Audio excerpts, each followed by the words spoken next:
Despite only coming away with a series split, the Orioles may have played their best baseball of the season over the weekend in Boston. I'll recap the four-game set coming up on this episode of the Locked On Orioles podcast.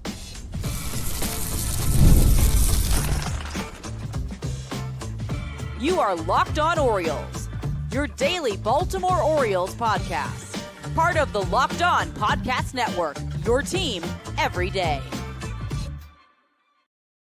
Hey there, Orioles fans. Today is Monday, May 26th, 2025, and welcome back into the Locked On Orioles podcast, part of the Locked On Podcast Network, your team every day. As always, I'm your host, Connor Newcomb. And coming up on today's episode, we are going to recap the four-game series up north between the Orioles and the Boston Red Sox as the two teams got 2 wins apiece, splitting the 4 games at Fenway Park. I'll tell you about everything you need to know from the final 2 games of the series in which the Orioles pitching was dominant and they won the final 2 to split the series. We'll talk briefly about the starting pitching from Cade Povich and Zach Eflin in the 2 losses for the Orioles, and I'll break down the multitude of roster moves we saw the Orioles make over the weekend and what they mean for this team moving forward. But that's all coming up on this episode of the Locked On Orioles podcast. Before we get there, though, just did want to thank you for making Locked On Orioles your first podcast listen of the day. We're free and available on all podcast listening platforms.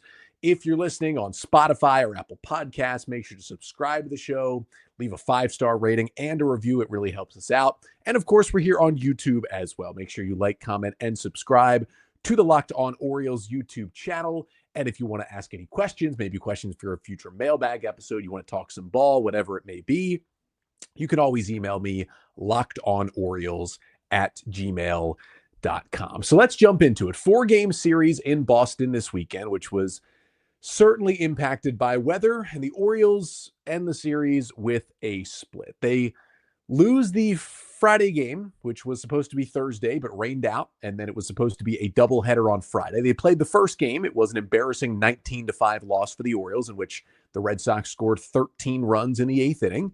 And then game 2 of the doubleheader got rained out, so it got moved to a Saturday doubleheader. The Orioles lost 6-5 in 10 innings in that first game. A Rafael Devers walk-off single gave the Red Sox the win, but then the O's turned it around, winning 2-1 in the nightcap of the split doubleheader on Saturday, and then winning 5-1 in the finale on Sunday. They end up splitting the 4 games that they played with Boston, and they leave the series with an 18-34 record so far this year in 52 games played in 2025. So what I'm going to do is I'm going to fully recap the 2 wins that the Orioles got to finish off the series. We'll talk briefly about some things I saw from the 2 losses, and then we'll talk about some roster moves. So let's start with the doubleheader on Saturday and game 2 of that doubleheader. You know what? Let's actually rewind a little bit more. Let's start with the 2 losses because those 2 came first, right? Briefly in the Friday 19-5 loss. Obviously, it was embarrassing for the Orioles to give up 13 runs in the 8th. Emmanuel Rivera went out there as a position player to pitch, and he gave up 8 runs before he finally recorded 3 outs. The bullpen before that was horrendous. Gregory Soto, Seranthony Dominguez combining to give up the lead. Ciano Perez was horrible, and then he later met his fate on this team. But multi-hit games from Jackson Holliday, Gunnar Henderson, Ryan O'Hearn, Ramon Arias, Jorge Mateo, just his second multi-hit game of the year. That was certainly nice to see. And Cade Povich looked good. And that's really what I just want to highlight from Friday. He had 14 swings and misses. That was a season high. His career high is 15. He did it twice in 2024.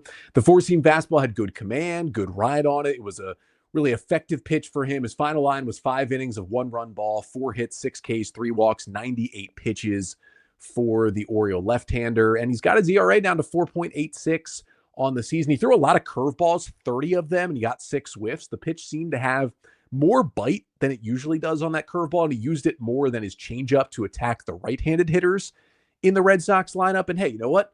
Povich is starting to come around. His last 2 starts, 3 runs allowed over 10 2/3 innings, 7 hits, 15 Ks, 5 walks. He's kind of starting to pull it together, look closer and closer to the pitcher that dominated for the Orioles last September. He has certainly earned the right to stay in this Oriole rotation, and I did like what I saw from Povich on Friday. And then from the game one of the doubleheader Saturday, 6-5 loss in extra innings. Just wanted to mention that something is still not 100% right with Zach Eflin. Remember, he missed just over a month for the most of April with that lat strain. He came back, had a solid first start in Anaheim, and then he had that start last Sunday against the Nationals where he, was just horrendous, got destroyed by that Washington lineup. And again, he was somewhere in the middle on Saturday against the Red Sox, but I'm just hoping there's nothing lingering from that lat injury. He just didn't look like himself on Saturday. Had a lot of pitches that he missed really badly, arm side, like outside to left-handed hitters, where it wasn't like, oh, he's missing a couple inches off the plate. He's trying to hone it in. He was missing like a 1.5 feet off the plate sometimes, just completely losing balls for non-competitive pitches. And that's something you rarely see from Eflin. His final line went 5+ innings, 5 runs, 4 earned on 5 hits, 1 K, 2 walks, and 3 homers allowed on 83 pitches. For Eflin, his velocity was a little bit down across the board. It just looks like something mechanical. I hope it's not lingering lat injury. I hope it is just mechanics. He's a big, tall guy. Ben McDonald talked about it on the broadcast. He was a big, tall pitcher as well. It's harder for those kind of guys when they're built, when they have something mechanical going wrong, to just easily put it back into place because there's so many levers moving in so many different ways in that kind of body type. But, he walked 2 batters. He had a 49% in-zone rate in that start. You just never see that from Eflin. Now, I'll cut him some slack. He allowed 2 home runs, 2 solo shots in the bottom of the first inning, but it was just a disaster. The game started after a 30-minute rain delay. The Orioles put up 2 in the top of the first, and then Eflin comes out there bottom 1, and it starts to pour down rain. The umpires continue to let the game go. Eflin's like, what are we doing out here? He gives up a homer to Jarren Duran on the second pitch. Then the umpires stop the game, but they don't put the tarp on the field. They don't go into a rain delay. They just have the Red Sox ground crew come out and put a bunch of drying agent on the field. And it was a quick shower. It did end fast, but the field was disgusting. The mound was a disaster. He ends up giving up another home run in the inning after they get back out there. And again, I'm willing to cut him some slack for that just being a weird situation. And then he did settle down after that. He started looking a lot more like Zach Eflin, but Gunnar made a bad decision and a bad throw on a play in the 6th that ended up knocking Eflin out of the game. It was an error. It gave the Red Sox an extra run. That's why one of the runs against Zach was unearned in this start. I just hope he can figure out whatever's going on. He did not allow more than 3 earned runs in his first 13 starts with the Orioles. Now he's done giving up more than that in each of his last 2. So the Orioles will need Zach Eflin. There is no doubt about that. As the rotation is starting to pitch better recently, it would be nice if Eflin can come back into the fold, but we will see. Now, the bullpen was really fantastic in this one. It was awesome to see Yennier Cano and Felix Bautista throw up zeros in a tie game, but when you get the zombie runner in extras and you don't score in the top of the 10th, you are dooming yourself. That's exactly what happened. Devers walked it off, and the Red Sox took game 1 of that doubleheader. But they did not take game number 2. So let's jump into game 2 of the doubleheader on Saturday, game 3 of the series. Final score, Orioles 2 and Red Sox 1. And I'm going to get you the 5 things you need to know from that one. And I think you know what the first thing you need to know is already. That was that Trevor Rogers was awesome in his return to the mound for the Orioles. Now, I know most fans are familiar with the Trevor Rogers story, but just to bring it back to you quickly, Rogers, who had an incredible rookie year in Miami in 2021, probably should have won Rookie of the Year, then was solid for a couple years after that, but started dealing with some injuries. His velocity, his production went down, but he was having an okay year with the Marlins last year, a 4.53 ERA in his first 21 starts, and the O's went and got him, traded Connor Norby and Kyle Stowers to the Marlins at the deadline last year, because they needed pitching depth, and Elias went out to get it. Now, it didn't go well. He made 4 starts with the Orioles after the trade, posted a 7.11 ERA, and because luckily he had options, the Orioles sent him down to AAA, and he never returned. Now, he was definitely working on stuff in Norfolk, but the O's just didn't need him. And then we learned in the offseason that he was still dealing with a back injury. He was kind of compensating for it with his body movement. It screwed up his entire delivery. He said his velocity was back up in the offseason. And then while he was ramping up for spring training, he suffered a knee injury. He missed all of spring training. His season got started on the injured list. He finally returned in April. He made 5 minor league starts, 1 in AA, and then 4 in AAA on rehab. And they weren't very good either. It's 7.71 ERA in 16 1/3 innings. But the stuff he was working on was paying off. The fastball was up above 94. It was 91 with the Orioles last year. It was 95 when he was good in 2021. And this start Saturday, he looked like a completely different pitcher. The Orioles called him up to be the extra 27th man you get for a doubleheader to start the game 2 on Saturday. And he was fantastic. Final line from Rogers in that one, 6 1/3 scoreless innings, 2 hits, 5 Ks, no walks on 87 pitches. Now, the Red Sox did hit him hard, and there was a little bit of luck involved for Rogers. Boston did have 9 hard hit balls. You can't hide from that. But when you're only allowing 2 hits and you're not walking anybody, you're going to usually have a good time.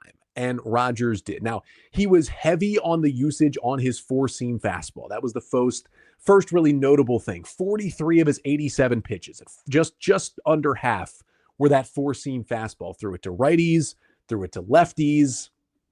And you know what? It worked. 93.3 miles an hour was the average velocity. He was up to 96 at one point on that fastball. The 93.3 mile per hour average velocity, he only surpassed that once in any start in 2024 between the Marlins and the Orioles. Had a 70% in-zone rate on the fastball. The command was great, especially at the bottom of the zone, was painting that pitch at the knees for multiple strikeouts. And that is a big change for Trevor Rogers. As I kind of looked through, it was also pointed out by Lance Brozdowski in his awesome newsletter on Substack over the weekend. The 4-seam fastball was a big change. The sinker that he still threw a couple of times on Saturday, but that sinker used to be really his main pitch. He threw the sinker 24% of the time last year and 23% of the time against righties. He threw it 27% of the time with the O's in those 4 starts last year. That was more than he threw his 4-seam fastball. But his sinker was a disaster. It was terrible with the Marlins. And in 4 starts with the Orioles last year, opponents hit 467 and slugged 867 against that sinker. So the Orioles said, you know what? You can still have it in your back pocket if you need it, but that's not going to be your fastball anymore. 43 4-seam fastballs. He threw just 8 sinkers and only 2 of them to righties to go along with it on Saturday. A much, much better plan to go with that 4-seam fastball. He flashed the good changeup from time to time. That tight slider he was able to throw for strikes, which was really nice to have another kind of get me over pitch to help him get ahead in counts. That really helped him to not walk anyone. And he attacked. He attacked with better stuff. He looks healthy, and he looks like a completely different pitcher than we saw in those 4 starts last year before he was sent to AAA. And it's not like he was facing the Rockies or the White Sox. This is a top 10 offense in baseball this year in the Boston Red Sox, and Rogers went 6 1/3 scoreless at their ballpark. And that can be a tough ballpark for a lefty facing a lot of right-handed hitters with that green monster out there that is not very far away from home plate. This is just the 4th career start for Rogers in which he's gone 6 or more innings scoreless. The previous 3 were all in that incredible 2021 season with the Marlins. He hasn't done that in 4 years, and it's the first time ever in Rogers' big league career when he's pitched more than 6 innings, allowing no runs and not walking a single batter. He's only the 2nd Orioles starting pitcher to go 6+ scoreless this season. Dean Kramer threw 7 scoreless against the Royals back on May 2nd. Rogers is just the 2nd guy to do it. So at this point, I mean, he just has to be your number 5 starter, right? The Orioles DFA'd and then released Kyle Gibson last week. He had 4 starts in that number 5 role. He was terrible after Charlie Morton was terrible and was moved to be the long man in the bullpen. Now, the initial plan was for Morton to actually start one of these games this weekend. But once the rainouts came and the doubleheaders happened, Morton was moved back to the bullpen. Rogers got the chance, and Morton didn't even pitch in any of these 4 games in Boston. That's because the Orioles, I'll get to it, are going to need him as a starter this week against the Cardinals. But once that happens, Rogers needs to be the number 5 starter. More on that later, because the O's did send him back to AAA after the game. Now, the second thing you need to know from this one is Andrew Kittredge is kind of the exact guy the Orioles needed to get healthy right now. Their big reliever signing from the offseason, a 1-year, $10 million deal, had knee surgery, missed the first couple of months. He was activated off the injured list on Wednesday through a clean 1-2-3 inning in his Orioles debut against the Brewers. And then we saw him again in game 2 on Saturday. And the bullpen's kind of been a mess lately, mostly from overuse. Cano, Soto, Dominguez, Bautista, all having their struggles. And that's really the top 4 in the bullpen coming into the year. So Kittredge gets his first high leverage appearance on Saturday. He relieves Trevor Rogers first and second, one out in a 0-0 game in the bottom of the seventh inning, and he gets a ground out and a strikeout to keep the game tied. Orioles get a run, top 8, and Kittredge gets an up down. He comes back out there with a 1-0 lead, and it didn't start well. He allowed a double, and then the hitter was trying to bunt, and he just walked him instead. So first and second, nobody out. Then he gets a pop-up and ends up leaving the game.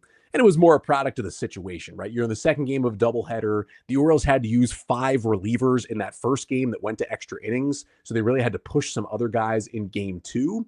But Kittredge overall looks solid. He looks like one of the top guys you can trust in high leverage right now, and that's big for an Orioles bullpen that has had its struggles. But the third thing you need to know from that win Saturday is that Seranthony Dominguez also righted the ship out of the Oriole bullpen. Dominguez, who had a great start to the year, did not allow a run in his first 9 appearances out of the bullpen this year. Then in his last 11 appearances, it's been rough. 9 2/3 innings, 14 hits, 10 Ks, 7 walks, 3 homers, and 11.17 ERA in those last 11 appearances. But as I said, the Orioles used 5 relievers in game 1. They had already used Kittredge for 20-plus pitches.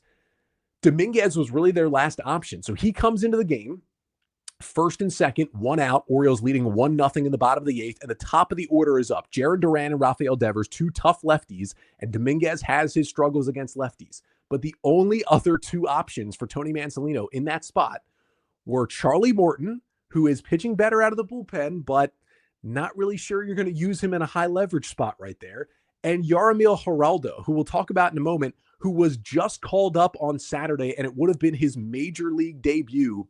You're not going to put him in for his major league debut in that spot. So you're going to Dominguez, and it's his game. And he comes out there, gets Duran, gets Devers to keep it 1-0. Orioles get him a tack-on run in the top of the 9th.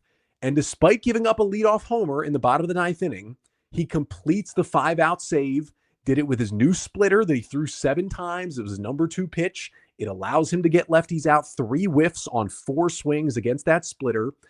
And he can be a closer. It is still Felix Bautista's job, but he can do it. And if the Orioles do end up selling, this version of Dominguez with that splitter and the ability to get lefties is going to get the Orioles some more back, because they're certainly going to trade him away at this deadline. All good things for the O's as Dominguez gets a 5-out save, and the Orioles get a huge 2-1 win there. Now, the fourth thing you need to know from this win is that Ryan O'Hearn just continues to produce really no matter what is going on. Ben McDonald actually shared something interesting in the Sunday broadcast, that he was talking with Ryan O'Hearn when they were kind of packing their bags, getting ready to leave Milwaukee. And it was after that extra inning win on Wednesday. But O'Hearn just started talking to Ben McDonald about how, hey, you know what? There's struggles going on, but I'm not going to change my approach. I'm still going to have fun here. I'm still so lucky to be in the big leagues. I'm going to do my job here. And that has been the case for Ryan O'Hearn. He has just been incredible. Entered Sunday with a 162 WRC plus on the season, and he made it even better. We'll get to that in a moment. But he has been, without a doubt, the Orioles' best hitter this season. And as the O's continue to struggle with runners in scoring position, it's got a little bit better lately, but a 223 average is 25th in baseball. O'Hearn has done his part, hitting .325 with a 175 WRC plus with runners in scoring position this year. Nobody on the Orioles is close to that average in those big spots. And he delivered again on Saturday. His 2-out RBI single broke the scoreless tie in the 8th, gave the Orioles a 1-0 lead. And the talk all along has been, hey, you let Ryan O'Hearn walk. He's a free agent after 2025, or you even trade him at this deadline and you give the full-time spot to Heston Kjerstad in 2026. But Ryan O'Hearn has been better than every Oriole not named Gunnar Henderson since he joined this team at the beginning of the 2023 season. Can you really let that hitter just walk? Something the Orioles are going to need to figure out over the next couple of months. And the fifth and final thing you need to know from the Orioles' 2-1 win over the Red Sox in Game 2 of Saturday's doubleheader is that the guys who shouldn't even be in this lineup are kind of the ones who delivered besides O'Hearn in that game. Emmanuel Rivera continues to hit, goes 2 for 3 with 2 singles and a walk, only playing because Jordan Westberg's on the injured list and Kobe Mayo hasn't produced, and Rivera is getting his shot. Jorge Mateo goes 1 for 3 with a single, a walk, stolen base, and 2 hard hit balls. He started the game in center field, also looked pretty good in center defensively, and was close to an incredible home run robbery there in the bottom of the 9th inning where he flipped over the wall and went into the bullpen. And he's only playing to give Cedric Mullins a day off during a doubleheader, and because Ramon Laureano is hurt, so you don't have another guy to fill in center field. Dylan Carlson goes 2 for 4 with a single, a double, and an RBI. Had a big RBI double for insurance in the ninth. His first 2-hit game as an Oriole, only playing because Tyler O'Neill, Colton Cowser, and now Ramon Laureano are all outfielders on the injured list. Maverick Handley drew a huge walk in the 8th inning that ended up being the go-ahead run, only playing because it's a doubleheader and Gary Sanchez is on the injured list. These guys picking the Orioles up, doing the little things that a lot of the stars on this team aren't doing, so you got to give them credit. The Orioles are playing at least a little bit better baseball right now, and it's thanks to these fill-in players who are helping them get it done and certainly helped them get it done with a 2-1 win on Saturday. And then the O's still had a chance to split the series. They haven't even split a series in a while. It's been a lot of sweeps and series losses for the O's. And they pitched it just as well, hit it a little bit better, and came away with another win on Sunday. I'll tell you how they did it coming up next. But first, this episode of the Locked On Orioles podcast is brought to you by FanDuel. The NBA playoffs are in full swing, and every night delivers highlight-worthy performances, major momentum shifts, and can't-miss moments. Whether it's a game-winning shot or a breakout player, there's never been a better time to get in on the action. FanDuel makes it easy to stay in the game before tip-off and live. With player props, performance trends, and same-game parlays, fans have more ways than ever to play smart and win big. And these conference finals, they've been interesting so far. Minnesota maybe still in it. The Knicks maybe not in it at this point. But, if I had to go with one of the teams that's behind in the series to come back and win it, I think the Timberwolves look so good in Game 3. I think they have a chance to beat OKC, and maybe you can take that bet over at FanDuel. And if you're new to FanDuel, it is the perfect time to sign up. Head to FanDuel.com and place your first $5 bet. If it wins, you'll get $200 in bonus bets. Make every moment more with FanDuel, the official sports betting partner of the NBA. So after the Orioles dropped the first 2 in this series, but won the nightcap of the doubleheader Saturday, they had a chance to split this 4-game set in Boston on Sunday. And they did just that. A 5-1 victory for the Orioles on Sunday allowed them to split the series with the Red Sox. And I'm going to get you the 5 things you need to know from that Sunday win. The first thing is not so exciting. It is that Adley Rutschman left this game. When he was catching in the 3rd inning, he took a foul ball off the bat of Rafael Devers squarely off the mask. Now, that is why you wear the hockey-style catcher's mask. It protects you even more, but that is still a straight hit to the mask, and it is not a good sign. He stayed in to catch the 3rd and the 4th, but when he was due up to hit in the top of the 5th, he was pulled from the game. Maverick Handley went up there as a pinch hitter and caught the rest of the game for the Orioles. Now, Tony Mansolita on the O's said after the game that they are currently evaluating Rutschman. They would not confirm whether or not he is currently in the Major League Baseball concussion protocol. I would think he is, but they did not confirm that. And there is a 7-day concussion injured list that exists if that ends up being what happened to Adley, but you just hope for the best. Like, you don't want it to be anything. You don't want it to be a concussion. Hopefully he's all good. But if it is any kind of head injury, you want them to take that as seriously and as cautiously as possible. If he's got to miss a couple of weeks, whatever it may be, that is not something to mess around with.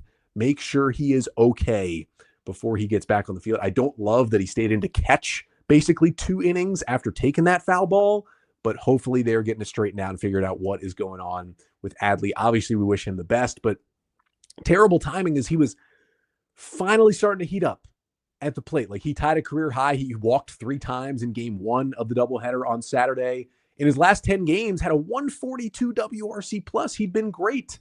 Now, obviously, fans are going to call if Adley is out for Samuel Basallo, their number 1 prospect, also a catcher, to come up.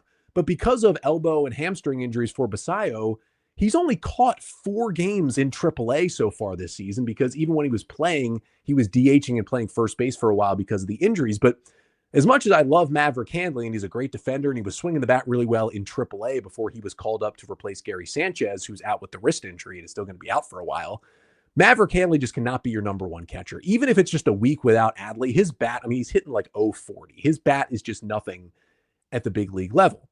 And again, I don't think they're going to call Basallo to catch that much when he's caught 4 games in AAA this year, and there was still work to be done on his receiving and his game calling down in AAA, even though the bat looks mighty good. So I really think if Adley goes on the IL, there's a good chance Chadwick Tromp comes up. He homered twice over the weekend in AAA Norfolk, former backup catcher for the Braves. So the O's signed to a minor league deal and has been in AAA earlier this season. You probably go with a Tromp and Hanley duo and you kind of switch it off and just go from there. The Orioles did just also sign Cooper Hummel, who's a kind of a super utility guy who came up as a catcher. Now, he hasn't caught in a game since 2023, but he has done it at both the minor and major league level. So if you do go with Tromp and Hanley, it'll be nice to also have Cooper Hummel on the roster who can fill in if you need him to catch and use him as a pinch hitter or whatever it may be. But let's just hope Adley doesn't have to go on the IL because the O's would be in quite a spot. I mean, I think James McCann is potentially out there, so maybe, but yeah, we would love Adley to be okay. Now, the second thing you need to know from that Sunday win is that it was another gigantic game for Ryan O'Hearn. Hit his 8th home run of the season, a solo shot in the 6th that put the Orioles up 3-0. Before that, he had also singled, he had walked, he'd stolen a base earlier in the game. And then in the 8th inning, he had the swing that put the game away. Gunner on first base with nobody out. O'Hearn doubles into the gap in right center field. Now, it looked like it was going to be a double with Gunnar Henderson stopping at third and the Orioles, giving themselves a big chance with runners in scoring position. But the Red Sox just decided to throw the ball all over the infield. The cutoff throw comes in, hits off O'Hearn's foot and bounces away. Gunnar sees that, takes off for home. He's going to go in safely, but O'Hearn takes off for third, which was a bad idea because the Red Sox infielders picked up the ball. If they would have made a good throw to third, they easily throw out O'Hearn at third, at least for the first out. Instead, the throw sails over the third baseman's head, goes towards the dugout, ricochets away, and O'Hearn comes around to score on a little league home run to put the Orioles up 5-0 in the 8th and basically salt the game away. He only gets credited with a double and a 2-base error to come around and score. But, I mean, he has just been incredible. He is now hitting .329 on the season. That's third in the American League. Aaron Judge and then Jacob Wilson, the star rookie for the A's, the only hitters with a better batting average than Ryan O'Hearn in the American League this season. And it's not just average. He's hitting for power. He's got a .956 OPS on the year. There's one hitter in the American League with a higher OPS. Again, his name is Aaron Judge. You could argue Ryan O'Hearn has been the second best hitter in the AL this year behind Aaron Judge. This man absolutely, at least at this point in late May, needs to be in the All-Star game. What an incredible career turnaround it's been for O'Hearn. And it's not only the production, he's top 25 for highest walk rate, top 25 in baseball for lowest strikeout rate. Like, there's not really a hole in his game right now. He's doing it all. He's producing he's producing with runners in scoring position at over 300 there. Like, he's been the best first baseman, probably the best or second best DH. You could definitely put him behind Rafael Devers in the American League. But whatever way it is, he needs to be in the All-Star game, at least at this point. It's just been incredible stuff and just seems like an awesome guy in that clubhouse. I love watching Ryan O'Hearn produce. It's been so fun these 3 years. And he's combined the good traits of 2023 and 2024 and become somehow an even better hitter here in 2025. Now, the third thing you need to know from Sunday's win is that the Orioles just kept adding on. They got a run in the 4th on an Urias sac fly. They got a run in the 5th as Dylan Carlson hit a solo homer around the pesky pole, his first homer in an Orioles uniform. Then I mentioned the O'Hearn homer in the 6th, then the Little League homer in the 8th. Scored in 3 out of 4 innings, or I should say 4 out of 5 innings. The first time that they had done that in a while. They'd scored in 3 straight innings. The last time they'd done that was last Sunday against the Nationals, but they were down big in that game. April 19th, over a month ago, was the last time the Orioles scored in 3 consecutive innings to extend a lead. Not just be okay with one good inning, continuing to put the pressure on. That was huge for the Orioles, right? Go and get that run. You put together a rally, you get a sac fly in the 4th to put a run across, but you don't let Walker Buehler off the hook. You get another run. Then they go to the bullpen with Greg Weissert. You get another run in the 6th inning.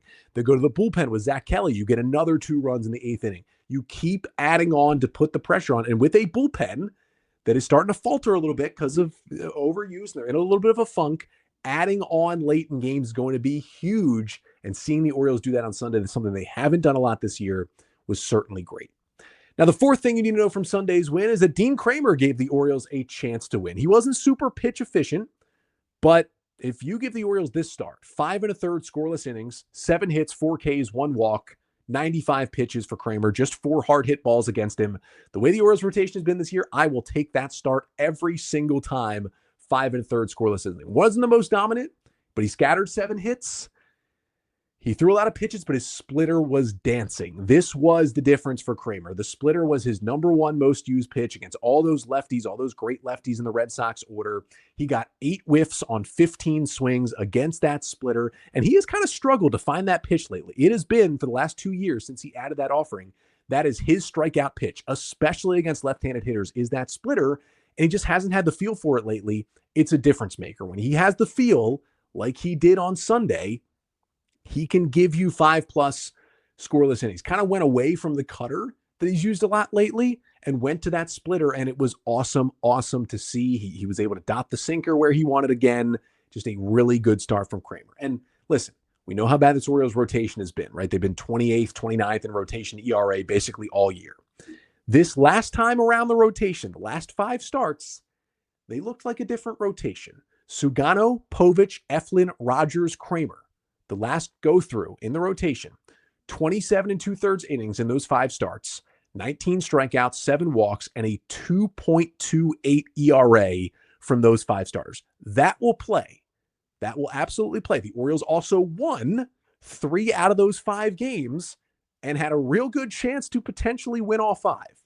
If you're going to win 3 out of 5 games, you can get yourself back into this race playing 600 baseball. If you're going to get starts like that, it's going to be a lot easier to win 3 out of every 5 games, and that is what is happening to the Orioles here, and that is what happened in Boston this weekend. And the 5th and final thing you need to know from the Orioles' 5-1 win on Sunday to secure the series split against the Red Sox is the bullpen came in and was fairly clean for the final 11 outs. Soto to finish the 6th, Aiken in the 7th, and Brian Baker in the 8th were very clean, getting it to the 9th. Kittredge gave up a double and a single to allow the Red Sox on the board in the bottom of the 9th inning. It was his first back-to-back chance since coming off the injured list. He had 1 back-to-back on rehab in AAA before he came up, but he bared down, threw that splitter to strike out Jarren Duran for the final out after Duran was 4 for 4 on the day coming into that at-bat and closed out that 5-1 victory. And this might sound silly, but even though the Orioles only won 2 out of the 4 games in Boston this weekend, this was maybe the closest the Orioles have come to sweeping a team this season. Remember, they don't have any sweeps this year. This series was the only series all year in which the Orioles have led in the 6th inning or later in every game among series that have gone at least 3 games. The only other time this year in a series where the Orioles have had a lead in the 6th inning or later in every game was that rain-shortened 2-game series against the Blue Jays in Baltimore back on April 11th and the 12th, when they won the game in Game 1 on Saturday, and then they had that 6-3 lead that they blew in the 8th inning on Sunday and lost in extra innings to split that series. But that was only a 2-game set. This was a 4-game set. The Orioles had a 2-1 lead in the 6th on Friday before it all blew up in their face. They had a lead in the 6th inning on Saturday in Game 1. They ended up losing extra innings. And of course, they had the leads late in Games 3 and 4, which they won. The Orioles had a legitimate shot to sweep this series. And at the very least, it felt like they should have won 3 out of 4 and should have won that first game Saturday and won this series. We're not really at the point of the year where the Orioles are 18-34, where you can hold on to moral and small victories like that. You still wasted a chance and only split a series which you should have won against a division rival that if you're going to get back into it, you're going to be fighting with the Red Sox for a wild card spot. But I'll take a little bit in the fact that this was maybe some of the best baseball the Orioles played this season, and if not in a long while. That was just better baseball. They were winning. Starting pitching was better. The offense came up with some more clutch hits. It was better baseball. I don't know that they can dig out of a hole of being 16 games under 500, but they won 2 in a row for only the 3rd time this season. So I will certainly take that. But there was also a lot of shuffling going on this weekend. Roster moves, injuries. We've seen it all this year. Well, we saw more of it over the weekend. So we're going to do a quick recap of that before we let you go. That is coming up next.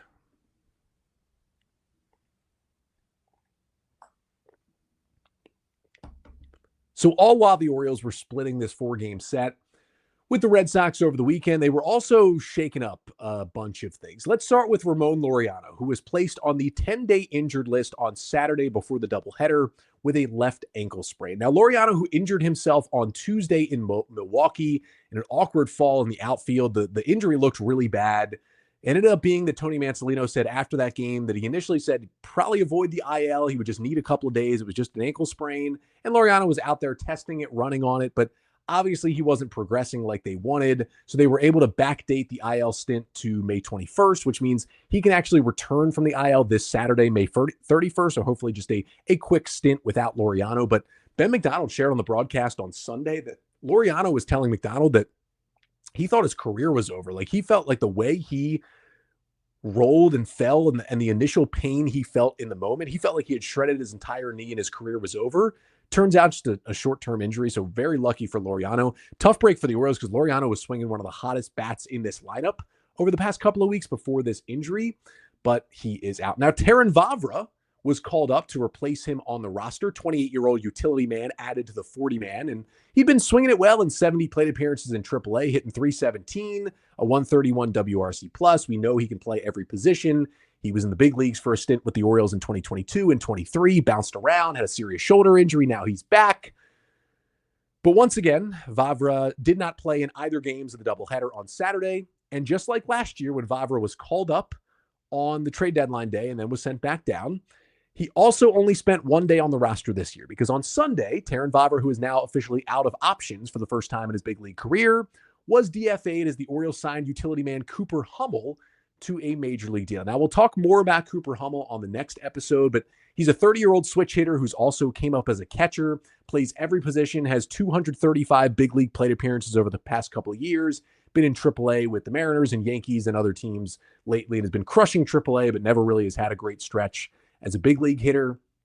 He'll presumably replace Vavra on this roster for now until the Orioles get a little bit healthier. And Colton Cowser continued to play in rehab games in High A Aberdeen this weekend. He is actually eligible to come off the 60-day injured list and rejoin the Orioles this Friday when they play the White Sox. So that could be good. That could help them out with defense, offense, and everything, finally getting Cowser back. So at least some good news on the position player injury front. Now, I mentioned Trevor Rogers already, his great start. He was called up as the extra 27th man you get for the doubleheader to start game 2 on Saturday. And the Orioles, as you do with the 27th man, they returned him to AAA Norfolk after the game to go back to the 26 players. But I saw some people that were upset. Oh, he pitched so well. Why is he not rejoining the rotation? Well, when you come up as the 27th man and you go back down, you do not have to follow the usual roster rules where generally as a pitcher, when you get sent down, you have to wait 15 days before you can be called back up to the majors unless someone else gets injured and you replace them. When you're the 27th man, that option doesn't count and you can come back whenever. So Rogers, as I said, should clearly be the number 5 starter right now for the Orioles with Sugano, Kramer, Eflin, and Povich in there. Like Rogers should clearly be number 5. Gibson was released last week. Chase McDermott was sent back to AAA. But now, because you can bring Rogers back whenever you want, it allows you to have an extra relief pitcher in the bullpen for a few days, and then you can recall Rogers when it's his turn to start again. And the reason why you're going to need that extra reliever in the bullpen is that with the doubleheader getting bounced around with the rain multiple times and the Orioles ending up having the doubleheader on Saturday, the rotation is in a little bit of a tricky spot for this upcoming 3-game series against the Cardinals starting today, because Tomoyuki Sugano would be on regular rest to start today's Memorial Day game against the Cardinals. So the first game should not be an issue, but it's actually not going to be Sugano starting, and here is why. Once you would get to Tuesday, you would not have a starter because next up would be Povich in the rotation, but he started Friday, so he would not be on regular rest to start until Wednesday. Rogers could come back up, but again, he started Saturday, so not going to be ready to start Tuesday. Chase McDermott is not eligible to come back up. It's only been 6 days. So the Orioles need Charlie Morton to start one of these games against the Cardinals. Now, he was initially slated to start one of the games this weekend in Boston, taking the rotation spot of what Kyle Gibson had and then what Chase McDermott had for a little bit. But the doubleheader kind of made things weird. You could use the 27th man. So you utilize Rogers as the 27th man to start the doubleheader game. You push back Morton, knowing that you're going to have an open spot in the rotation against the Cardinals. And that's where Charlie Morton jumps in. So they didn't want to use Morton out of the bullpen over the weekend because they knew they were going to start him either Monday or Tuesday. And he is going to start the Monday game here for the Orioles. It's a 3.05 start against the 30-23 Cardinals. Eric Fedde with a 3.77 ERA, the veteran righty, will go for the Cardinals against Morton, who has been pitching much, much better out of the bullpen. So Morton will go Monday, then Sugano will get an extra day. He'll go Tuesday, and then Povich is slated to go Wednesday against St. Louis, back on regular rest. Then the Orioles have the off day Thursday before they welcome the White Sox to town on Friday night. And what you can do with that is you can pitch Eflin on Friday, and then you can go back to Trevor Rogers on Saturday, and then you can kind of go in just your normal rotation with Kramer going Sunday. You get the off day next Monday, and you're kind of rolling from there with extra days off. So the Orioles can kind of pick Friday, Saturday, or Sunday this weekend, whatever game they want to go with Rogers. That's when you bring him back up and you add him back into that 5 spot in the rotation. You put Morton back into the bullpen. Most likely this Monday start would be a spot start. They still could leave him in the rotation. He's been pitching good as the long reliever. You need him to start Monday. You give him the shot. He goes back in the bullpen. You bring back Rogers. That is what I would do. And with Rogers still in AAA as he awaits to come back, Yarmil Geraldo is that extra relief pitcher in the Orioles bullpen. He was called up on Saturday, did not pitch in any of the games over the weekend, so is still waiting to make his Orioles and his major league debut. But Geraldo, a 29-year-old right-handed relief pitcher who the Orioles selected as the 40-man and called up on Saturday. The O's signed him to a minor league deal this offseason. He began the year in high A, 3 outings, then 2 outings in double A, and then 6 outings in triple A before getting called up. And in triple A, he was good. 9 1/3 innings, 4 runs, 9 hits, 10 Ks, 4 walks, and no home runs. It's a fastball at 95 miles an hour with big induced vertical break, that big rising action. He throws it about 50% of the time, but it has been hit pretty hard in AAA.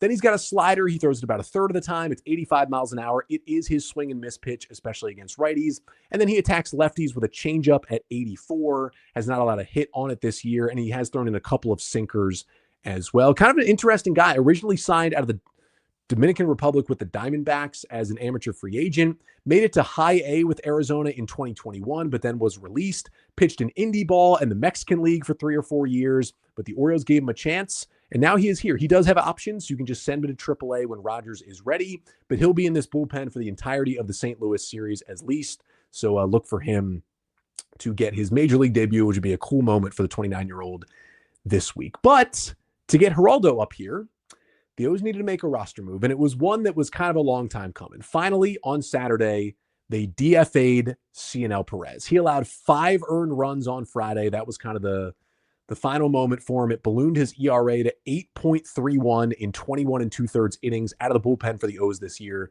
Just a 19% strikeout rate, below league average, and a 16% walk rate, which is double the league average. He had just been terrible. No command. He wasn't getting any swings and misses, not missing any bats. And Perez had a great run with the Orioles, an amazing 2022 season, good 23. He was kind of shaky last year, but was still a useful reliever.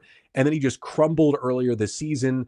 The O's, and he still got good stuff, and the O's try to hold on to him as much as they could, but it became too much. You couldn't use him in really any scenario at all. And the O's, I mean, good luck to Cionel Perez, whatever is next. I got to be honest with you, like, he's going to hit waivers with an 8+ ERA. Somebody might take a chance on him because the stuff is still good, but he's been so bad, there's a chance he actually clears waivers and stays in AAA Norfolk with the Orioles organization, just off the 40-man roster. And I hope for that, because I think there's still something in there with Perez. So I'd like for him to still be depth in AAA if the Orioles need him. But if he does get claimed, all the best to Cionel Perez. Gave the Orioles some great moments, some great innings over the years. And that's what happens with relievers you bring in off the waiver wire, right? They come in, you get a spark out of them, they work for you for a couple of years, and then relievers are so volatile, they kind of fizzle. Perez certainly fizzled this year, and it was the right time for the Orioles to make that move. I apologize for the long episode, but generally I don't have to recap 4 games in one episode. That's what happens when you get rainouts and doubleheaders and a million roster moves and all that good stuff. Felt like I had to fit a lot into it. So we pushed a little closer to 45 minutes than the usual 30 minutes today, but hopefully you enjoyed it and enjoyed the Orioles having won 2 games in a row for just the 3rd time this year. This is a happy podcast coming off back-to-back Orioles wins and 4 games they actually could have won. It's better baseball, and you love to see it. And again, they are back in action today, 3:00 Memorial Day game back at home against the St. Louis Cardinals, who are playing much better baseball than anyone would have thought this year, with a 30-23 record. Again, the righty Eric Fedde hits the mound, coming off an okay start. 5 innings, 4 runs against Detroit his last time out there, with Charlie Morton back into the Orioles rotation on Monday. Now, I will not have an episode for you on Tuesday. I do apologize, but I'm recording here on Sunday night. But as you're watching or listening, today is Monday. Today is not only Memorial Day, today is also my first wedding anniversary. So I usually, record at night. It goes up the next day. I am not recording an episode, nor am I working on my first anniversary. So unfortunately, because of that, you're not getting episode Tuesday. I will be back, however, on Wednesday. I will be recapping the first two games of the Orioles-Cardinals series. That includes Game 2, which is Tuesday at 6:35. Sugano goes against another righty in Andre Palante, kind of a big-time ground ball pitcher for the Cardinals, 4.18 ERA for Palante on the season. So I'll have the recap of Games 1 and 2 between the O's and the Cards, and I'll tell you more about the newest Oriole, Cooper Hummel. That is coming up on Wednesday's episode after I take a break for my anniversary tomorrow. But until then, I'm Connor Newcomb, and this has been the Locked On Orioles podcast, part of the Locked On Podcast Network. Your team every day.